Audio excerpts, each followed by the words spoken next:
সেবা হয়ে গেছে, ভগবানকে তুলসীপত্র পুষ্প নিবেদন করেছি।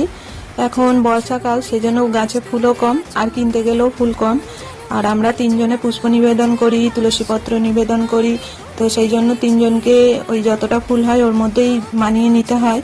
খুব খালি খালি লাগে বর্ষাকালটা হলে, কিন্তু ভগবান না ফুলে সন্তুষ্ট হন না ভোগে সন্তুষ্ট হন, ভগবান ভক্তের মনোভাবে সন্তুষ্ট হন।